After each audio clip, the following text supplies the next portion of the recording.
एक महिला कई दिनों से परेशान थी। ना तो बातचीत कर रही थी, ना ही खाना पीना खा रही थी। छोटा सा बच्चा होता है, उससे भी ठीक से बात नहीं कर रही थी। पति होता है, उससे भी ठीक से बात नहीं कर रही थी। और सास और ससुर होते हैं, उनसे भी अच्छे से बात नहीं कर रही थी। हालांकि इससे पहले कभी भी ऐसा नहीं हुआ कि उसने परिवार के किसी सदस्य से इस तरह से बातचीत की हो। पति अपनी पत्नी से पूछता है कि मैंने कभी तुम्हें इस तरह से नहीं देखा कि तुम किसी से भी बातचीत नहीं कर रहे हो, और देख रहा हूं कि ठीक से खाना भी नहीं खा रही हो। जब पति अपनी पत्नी से बातचीत कर रहा था तो उसे विश्वास में लेके उससे पूछता है, क्या दिक्कत है, क्या परेशानी है, मैं तुम्हारी कोई मदद कर सकता हूँ क्या। पत्नी कहती है कि मैं बताना नहीं चाहती, लेकिन मेरी मजबूरी है। बताना इसलिए नहीं चाहती कि तुम समझोगे कि मैं तुम्हारे माता पिता से तुम्हें दूर कर रही हूँ। जैसे ही पति ने बात सुनी, उसने कहा कि जो भी बात है अपनी बात मुझसे नहीं करोगी तो तुम किससे बात करोगी। पत्नी सुनती है बातों को सुनने के बाद कहती है कि मैं एक ज्योतिषी से मुलाकात हुई थी। ज्योतिषी ने कहा कि तुम्हें अपने परिवार से थोड़ा दूर रहना पड़ेगा। करीब करीब 4 साल की ये तपस्या है। अगर 4 साल तक तुम अपने परिवार से दूर रह लोगी तो तुम्हारा परिवार पूरी तरह से सुरक्षित रहेगा। यदि दूर नहीं रहोगी तो देख लेना, कोई ना कोई हादसा हो सकता है, किसी की मौत हो सकती, और परिवार में कोई अनर्थ हो सकता है। जब ये बात कही जाती है तो पति इस बात को सुनने के बाद शुरू में तो बड़ा आश्चर्य हो रहा था, लेकिन पत्नी ने पूरी ऐसी बात बताई कि पति को यकीन हो जाता है। उसके बाद वो अपने माता और पिता के पास जाता है और माता पिता को जाकर बताता है कि घर में कुछ इस तरह के अनर्थ होने वाला है, कुछ ऐसी अप्रिय घटना होने वाली है, इसलिए हमें अगले 4 वर्षों तक आप लोगों से दूर रहना होगा। माता जी और पिताजी, तुम्हें इस बात से कोई एतराज़ तो नहीं है। जब बेटे ने अपने माँ बाप से ये बात कही तो माँ बाप कहते हैं कि बेटा कैसी बात कर रहे हो, औलाद की खुशी के लिए माँ बाप क्या कुछ नहीं करते हैं। जहाँ तुम खुश रह सकते हो, जहाँ परिवार ठीक रह सकता है, तुम वहाँ रह लो। हमारी इसमें कोई बेमर्जी नहीं है, हमारी मर्जी हमारे तुम्हारे साथ शामिल है। अब वो व्यक्ति अपनी पत्नी के साथ और 5 या 6 साल का बेटा होता है उसके साथ अपना गांव छोड़ता है, और गांव छोड़ने के बाद शहर में जाकर रहने लगता है। जिंदगी सब कुछ ठीक ठाक चल रही थी, जैसी उम्मीद कर रहे थे कि ऐसा ही होता रहेगा, लेकिन उस उम्मीद से बात परे हो जाती है। यानी कि घर में एक मौत हो जाती है। घर में जैसे ही मौत होती है, पूरे परिवार में कोहराम मच जाता है। लोग सोचने पर मजबूर हो जाते हैं कि जैसा ज्योतिषी ने कहा था ठीक था तो वैसा ही, लेकिन ये ऐसा हुआ क्यों।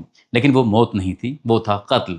लेकिन किसी को भी इस बात पर यकीन नहीं हो रहा था। लेकिन माँ और बाप ऐसे थे, उन्हें ये सोच लिया कि ये जो कहानी है ये पूरी तरह से मनगढ़ंत कहानी है, और वो जिद पर अड़ जाते हैं। और उनकी जिद के बाद फिर जांच पड़ताल जो होती है वो सचमुच कत्ल निकलता है। लेकिन इसमें कोई भी ऐसी गुंजाइश नहीं थी कि वो कत्ल लग रहा हो, ये सिर्फ एक हादसा लग रहा था। और हादसा जब कत्ल का रूप लेता है, ये कहानी, ये घटनाक्रम जब अखबारों के माध्यम से लोगों को पता चलता है, तो लोगों को बिल्कुल भी यकीन नहीं हो रहा था कि वो महिला जिसने कत्ल किया वो इतनी शातिर कैसे हो सकती है। आदाब, नमस्कार, सत श्री अकाल। मैं उस्मान सैफी। 17 जुलाई 2026 की सुबह 6 बजे के आसपास का वक्त हो रहा था। मेरठ में एक जगह लगती है हस्तिनापुर, और हस्तिनापुर में जे ब्लॉक की शकुंतला कॉलोनी है। दामिनी नाम की एक महिला होती है जिसकी उम्र लगभग 30 या 31 साल के आसपास रही होगी। वो सुबह के 6 बजे के आसपास उसकी आँख खुलती है, रसोई जाती है, चाय बनाती है, क्योंकि सबसे पहले उठने के बाद वो अपने पति को चाय पिलाती है। पति पहली चुस्की चाय की लेने के बाद वो बैठा हो जाता है। जैसे वो अपने पति को चाय लेके जाती है, पति को जगाती है, लेकिन पति जागता नहीं है। कई बार आवाज़ लगाती है, लेकिन कई बार भी कोई रेस्पॉन्स नहीं आता, तो थोड़ी परेशान हो जाती है। उसके बाद उसने अपने पति का हाथ पकड़ा, और हाथ पकड़ने के बाद उसे उठाने की जब कोशिश की तो हाथ ऐसे ही छूट जाता है, क्योंकि हाथ में कोई दम नहीं था। वो पूरा शरीर उसका बेदम जो हो चुका था। इसके बाद उसने अपने पति की नब्ज को टटोलने की कोशिश की कि आखिरकार नब्ज चल रही है, नहीं चल रही है, सांस ले रहा है, नहीं ले रहा है। उस महिला ने अपनी तरफ से जो कोशिश कर सकती थी वो कोशिश करती है, और जब वहां से कोई किसी तरह का मूवमेंट नहीं हो रहा था तो उसने सुबह सुबह चीखना चिल्लाना शुरू कर दिया। महिला की चीखें सुनने के बाद जो आसपास के इलाके के लोग रह रहे थे, वहां तक वो चीखें पहुंच जाती हैं। वो लोग भी एकदम से दौड़ते हुए, भागते हुए, सुबह सुबह, लोग अभी जगे भी नहीं थे, जब इस घर की तरफ आते हैं। आने के बाद देखते हैं कि एक व्यक्ति है जिसका नाम है अतुल पवार, जिसकी उम्र लगभग 35 साल के आसपास है, अपने ही घर में, अपने ही कमरे में बेसुध हालत में पड़ा हुआ था। इसके बाद तत्काल ही उस व्यक्ति को यहाँ से सीएचसी केंद्र पर लेके जाया जाता है, और जैसे सीएचसी केंद्र पर लेके जाते हैं तो डॉक्टर उसको देखने लगते हैं। डॉक्टर ने देखा और देखते कहा कि ये मर चुका है। इसके बाद फिर यहाँ लोग सब के सब हैरान थे, सोच कर परेशान थे कि आखिरकार ठीक ठाक व्यक्ति है, हुआ क्या है। तो उसके बारे में फिर देखा जाता है। देखने के प्रथम दृष्टया ही पता चल जाता है कि इस व्यक्ति की सांप के काटे जाने से मौत हुई है। और जैसे ही सांप के काटे जाने की मौत की सूचना जब डॉक्टर परिवार वालों को देते हैं तो परिवार वालों को बिल्कुल भी यकीन नहीं होता। यहाँ से फिर परिवार के जो बाकी सदस्य होते हैं, क्योंकि जो इस लड़के का, जिसका नाम अतुल पवार है, उम्र जिसकी 35 साल के आसपास है, वो हस्तिनापुर से करीब करीब 12 से 13 किलोमीटर दूर एक बहसुमा थाना क्षेत्र का गांव लगता है भंडोरा, वहां का रहने वाला होता है। उसकी माँ होती है संतोषी, जिसकी उम्र लगभग 70 साल के आसपास होती है। लड़के की पिता होते हैं जिसका नाम है अजब सिंह, जिनकी उम्र 72 साल के आसपास होती है, जो कि पेशे से किसान होते हैं। और लड़के का भाई होता है जिसका नाम कुलदीप होता है। कुलदीप रिटायर्ड फौजी होता है, जो कि अपने बच्चों के साथ बहसुमा थाना क्षेत्र में रह रहा था। जैसे ही परिवार को ये सूचना मिलती है, परिवार एकदम तुरंत मौके पर आता है। मौके पर आने के बाद अब यहाँ डॉक्टर से वही बार बार परिवार वाले पूछ रहे थे कि डॉक्टर साहब क्या हुआ था, कुछ तो बता दीजिए। डॉक्टर साहब जो पहले बताया था, डॉक्टर साहब उस बात को फिर से रिपीट कर देते हैं कि हाँ, आशंका जताई जा रही है कि इसकी सांप के काटे जाने से मौत हुई है। जब सांप का काटे जाने वाली बात आती है, तो उसके बाद फिर सपेरे बुलवाए जाते हैं। और सपेरे बुलवाने के बाद जिस कमरे में वो लड़का सोया हुआ था, तो सोने उसी ही कमरे की फिर तलाशी ली जाती है। तो सचमुच एक सांप निकल के आता है। वो सांप बड़ा जहरीला किस्म का सांप था। साइज भले ही उसका छोटा था, लेकिन वो था बड़ा खतरनाक। और उस सांप ने उसे एक नहीं बल्कि 2 जगह काटा हुआ था। जो सपेरे होते हैं, उन्होंने उस सांप को अपने कब्जे में ले लिया। और कब्जे में लेने के बाद फिर यहाँ से वो सपेरे तो चले जाते हैं। लेकिन जो माँ और बाप होते हैं इस लड़के के, जो मर चुका है, माँ और बाप को बिल्कुल भी यकीन नहीं हो रहा था। माँ बाप ने कहा कि जब तक हमारे बेटे का पोस्टमार्टम नहीं हो जाएगा, जब तक पोस्टमार्टम की रिपोर्ट नहीं आ जाएगी, वहाँ से जब तक क्लियर नहीं हो जाएगा, तब तक हम इस बात को मानेंगे नहीं। आखिरकार उन्होंने जब जिद कर लेते हैं, तो पुलिस मौके पर आती है। पुलिस मौके पर आने के बाद इस लाश को कब्जे में लेती है, पोस्टमार्टम कराया जाता है। और पोस्टमार्टम की रिपोर्ट से ही पता चल जाता है कि सांप के काटे जाने से ही इस लड़के की मौत हुई है। अब इसके बाद जब उसके अंतिम संस्कार कराने के लिए यहाँ से इस बॉडी को लेके जाने वाले थे, तो जो उस लड़के के माता और पिता होते हैं, संतोषी देवी और अजब सिंह, उन्होंने कहा कि हम इसको यहाँ से लेके नहीं जाने देंगे। यानी कि इसकी अर्थी आज इसकी चिता जलेगी ही नहीं जब तक पुलिस नहीं आएगी और पुलिस हमारे सवालों का जवाब नहीं दे देगी। जब इस तरह की बात आती है, तो फिर नज़दीकी पुलिस स्टेशन जो लगता है, साथ ही जो सर्किल ऑफिसर होते हैं, एसएचओ और सर्किल ऑफिसर मौके पर पहुंच जाते हैं। वो आने के बाद बुजुर्ग दंपति से पूछते हैं कि आखिरकार तुम चाहते क्या हो। तुमने कहा पोस्टमार्टम होना चाहिए, पोस्टमार्टम हो जाता है। तुमने जो भी कहा, हम तुम्हारी सारी बात मान रहे हैं। अब तुम इसका अंतिम संस्कार का विरोध क्यों कर रहे हो। जब पुलिस ये बात कहती है, वो कहते हैं कि हमें शक है हमारे बेटे की ये मौत नहीं, कोई हादसा नहीं, बल्कि ये कत्ल है। पुलिस वालों को यकीन नहीं हो रहा था। पुलिस वाले पूछते हैं कि तुम ऐसा कैसे कह सकते हो। वो कहते हैं कि आए दिन खबर मिल रही है कि जो पत्नियां हैं वो अपने पति को किसी न किसी रूप में मार रही हैं।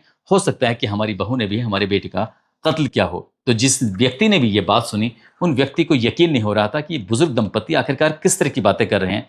ये महिला अपने पति को क्यों मारेगी। लेकिन बुजुर्ग दंपति जिद पर अड़ जाते हैं। और जब जिद पर अड़ जाते हैं, तो पुलिस को आखिरकार इस मामले में जांच आगे बढ़ानी पड़ती है। जांच आगे बढ़ानी पड़ती है। इत्तेफाक से वो महिला भी पास में खड़ी हुई थी। उससे जो सवाल जवाब किए जा रहे थे, वो नॉर्मली जवाब दे रही थी। उससे पूछा जाता है कि तुम कहाँ थी जब इसने इसको सांप ने काटा। उसने कहा कि मैं भी उसी घर में थी, लेकिन मुझे कुछ गर्मी ज़्यादा लग रही थी। गर्मी ज़्यादा लगने की वजह से वो अपने बेटे के साथ जाकर दूसरे वाले कमरे में लेट जाती है, जहाँ पर थोड़ी हवा वगैरह आती है। लेकिन उसका पति यहाँ पर अकेला था, उसको सांप ने काट लिया। पुलिस को यकीन हो जाता है कि बात तो ठीक है। लेकिन अचानक ही पुलिस के दिमाग में क्या आता है कि जो उसका मोबाइल था, पुलिस उसे अपने हाथ में लेती है। और मोबाइल लेने के बाद वहाँ पर एक्सपर्ट थे, जो सर्विलांस के एक्सपर्ट होते हैं और फोरेंसिक के एक्सपर्ट थे, वो मौके पर मौजूद थे। अब उन्होंने क्या काम किया कि उस मोबाइल को उन्होंने देखना शुरू कर दिया। और जैसे ही मोबाइल को देखते हैं, तो पुलिस एकदम से सन्न रह जाती है। सन्न इसलिए रह जाती है कि एक फ़ोटो होता है जो व्हाट्सएप के माध्यम से आया हुआ था। वो फोटो एक बोतल का होता है। और बोतल को जब गौर से जूम करके देखा जा रहा था, तो उसके अंदर एक सांप था। अब पुलिस वाले इसी बात को देखते हुए हैरानी में पड़ जाते हैं। क्यों हैरानी में पड़ जाते हैं? क्योंकि अभी जो सपेरों ने सांप पकड़ा है, उस सांप का जो फोटो लिया जाता है, और इधर जो ये सांप का फोटो जिसके मोबाइल में पहले से ही मौजूद था, वो दोनों मैच कर जाते हैं, यानी कि बिल्कुल एक जैसे होते हैं। अब पुलिस को भी यकीन हो जाता है कि बुजुर्ग दंपति ने जो बोला है, वो तो बात बिल्कुल सच निकल आई। अब पुलिस ने उस महिला का जो नंबर था, वो सर्विलांस पे लगाया। और सर्विलांस पे लगाने के बाद उसका जो सीडीआर था, यानी कॉल डिटेल्स रिकॉर्ड जो थी, जब निकलवाई जाती है, तो पता चलता है कि एक स्कूल है जो इसी दामिनी नाम की महिला का, उसके पति का जो स्कूल है, तो उस स्कूल में एक ड्राइवर भी आता है, यानी कि एक नौकर है। उस नौकर से, ड्राइवर से इस महिला की बहुत ज़्यादा बातें होती हैं। इतनी बातें होती हैं कि इतनी बातें तो वो महिला अपने पति से भी नहीं करती थी। बस यहीं से थोड़ी शक और बढ़ जाता है। और जब पुलिस ने उस ड्राइवर को भी अपनी हिरासत में लिया, उस ड्राइवर का नाम होता है तुषार उर्फ निकी, जो कि इन्हीं के स्कूल में, जो इनका अपना एक स्कूल है जो नर्सरी से लेके कक्षा 5 तक का होता है, उसी स्कूल में वो ड्राइवर का काम करता है। अब उस लड़के यानी कि तुषार उर्फ निकी को पकड़ा जाता है। जो महिला होती है जिसका नाम दामिनी होता है, उसको भी पुलिस हिरासत में ले लेती है। अब इनसे पूरी कहानी जानने की कोशिश कर रहे थे कि आखिरकार पूरा मामला क्या है और कैसे तुमने इस कत्ल को अंजाम दिया। कहानी शुरू होती है 2018 से, उत्तर प्रदेश के हस्तिनापुर लगता है मेरठ जिले में। तो यह वहाँ पर एक कॉस्मेटिक की दुकान होती है। कॉस्मेटिक की दुकान के अंदर ये महिला जिसका नाम दामिनी होता है, उस वक्त लड़की थी, ये कुछ खरीदारी करने के लिए आई थी। और जब खरीदारी करने के लिए आती है तो इत्तेफाक से यहाँ पर तुषार पवार भी आ जाता है, यानी अतुल पवार भी आ जाता है। और जैसे अतुल पवार आता है तो ये दोनों पहली बार जब एक दूसरे को देखते हैं तो देखते ही एक दूसरे को मोहब्बत हो जाती है, प्यार हो जाता है। एक दूसरे से नंबर एक्सचेंज कर लेते हैं और नंबर एक्सचेंज करने के बाद बहुत सारी बातें किया करते थे। और बात करने के बाद फिर उन्होंने फिर फैसला कर लिया कि क्यों ना हम शादी कर लें। लड़की जो होती है दामिनी, वो अपनी माता से बातचीत करती है, अपने भाई से बातचीत करती है। जो लड़का होता है इसका नाम अतुल पवार होता है, वो अपने पिता से बात करता है, अपनी माँ से बात करता है, अपने भाई जो फौजी होता है उससे बातचीत करता है। और वो कहते हैं कि हम दोनों आपस में एक दूसरे से शादी करना चाहते हैं। दोनों ही परिवार इस शादी को लेकर तैयार नहीं थे, राजी नहीं थे, लेकिन उनकी मर्जी के खिलाफ इन दोनों ने शादी कर ली। साल 2019 में शादी कर लेते हैं। हालांकि परिवार वाले मजबूरी में शादी में शामिल जरूर हो जाते हैं, लेकिन वो शादी को लेकर तैयार नहीं थे। धूमधाम से शादी होती है और ये दोनों बिल्कुल साथ रहने लगते हैं। लड़की अपने घर मायके से विदा होने के बाद वो अपने ससुराल में गांव भंडोरा में रहने लगती है, वहीं जो बहसूमा थाना क्षेत्र में लगता है वहाँ रह रही थी। और 1 साल के बाद यानी कि साल 2020 में उसको एक बेटा भी पैदा हो जाता है। इस महिला की अगर दामिनी की बात करें तो दामिनी ने डबल MA किया हुआ है, B.Ed की पढ़ाई की हुई है। और B.Ed की पढ़ाई के साथ साथ उसने फिर एक नौकरी करने लगती है। कंप्यूटर की कंपनी में नौकरी कर रही थी।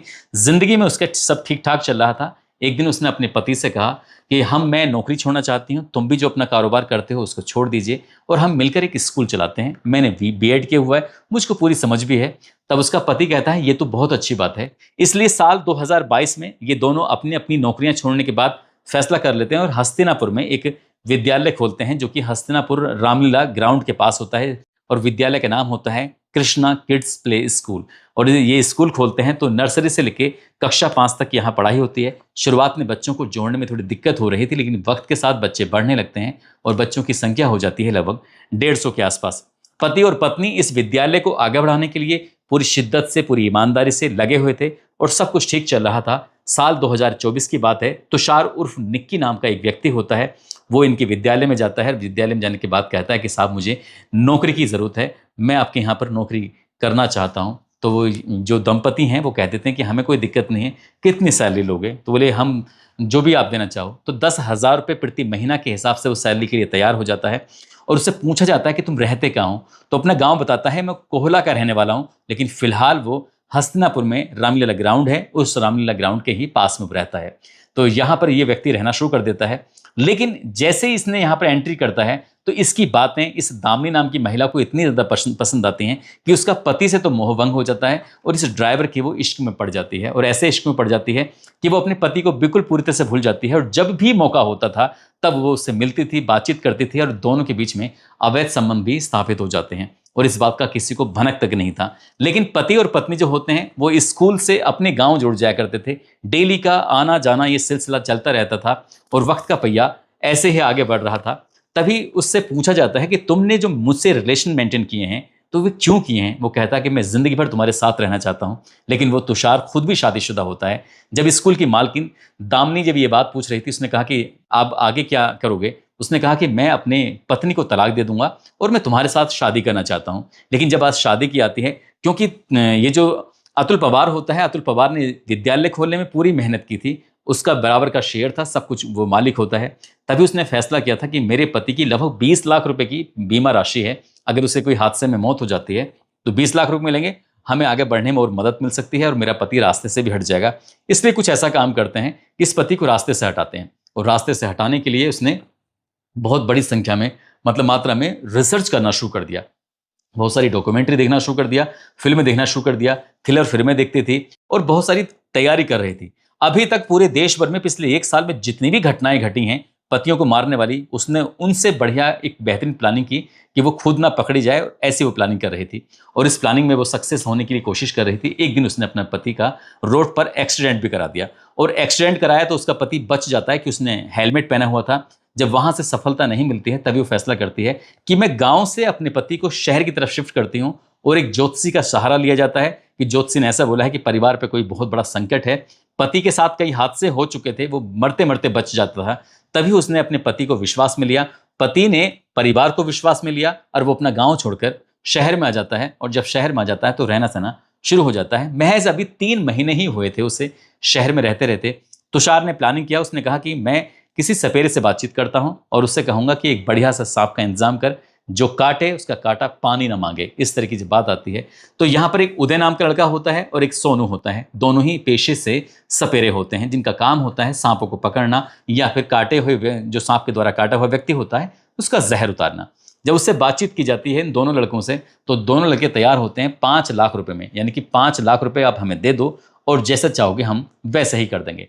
जैसा उनसे कहा गया था वो वैसे ही कर रहे थे और एडवांस में उनको 15,000 रुपए की रकम दे दी जाती है। और जब 15,000 रुपए की रकम दे दी जाती है तो उसके बाद फिर ये तारीख आती है 16 जुलाई 2026 की रात। हालांकि ऐसी कोई रात नहीं होती थी जब ये महिला अपने पति को नींद की गोलियां नहीं देती थी। नींद की गोली इसलिए देती थी क्योंकि जब वो एकदम से नशे में हो जाया करता था, वो उठने की स्थिति में नहीं होता था, तब वो अपने प्रेमी को अपने पास बुलाती थी और उसके साथ वो आराम से वक्त बिताया करती थी। लेकिन एक मन में डर रहता था कि पति कहीं जाग ना जाए।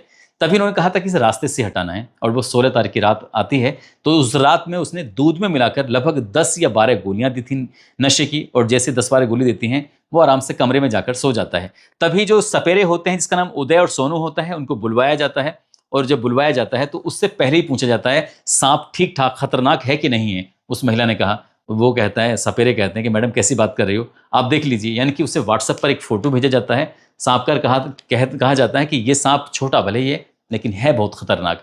जब इस तरह की पूरा इत्मीनान हो जाता है और तो वो सांप आते हैं उसके घर में, उसकी चारपाई पर छोड़ देते हैं, ऊपर से उसको कंबल उड़ा देते हैं यानी कि वो जो सांप था उस कंबल से बाहर ना जा सके।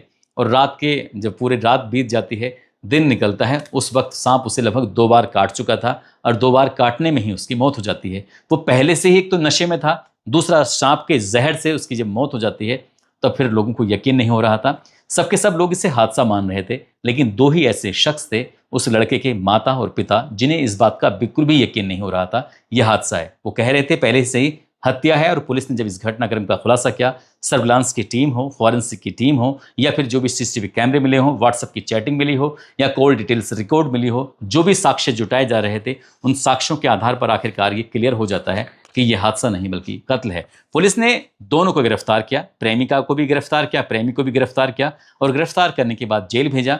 उनके फोटो जब अखबारों में प्रकाशित होते हैं, छपते हैं, सोशल मीडिया के अलग अलग प्लेटफॉर्म पर वायरल होते हैं तो यकीन नहीं हो रहा था कि एक महिला जो डबल MA है, बीएड की पढ़ाई की हुई है, बाहर नौकरी भी करती थी, खुद का अपना विद्यालय भी चला रही थी, वो इतनी शातिर कैसे हो सकती है। दोस्तों, इस पूरे घटनाक्रम को सुनाने का उद्देश्य किसी को परेशान करना नहीं है, किसी का दिल दिखाना नहीं है, बल्कि आपको जागरूक करना है, आपको सचेत करना है और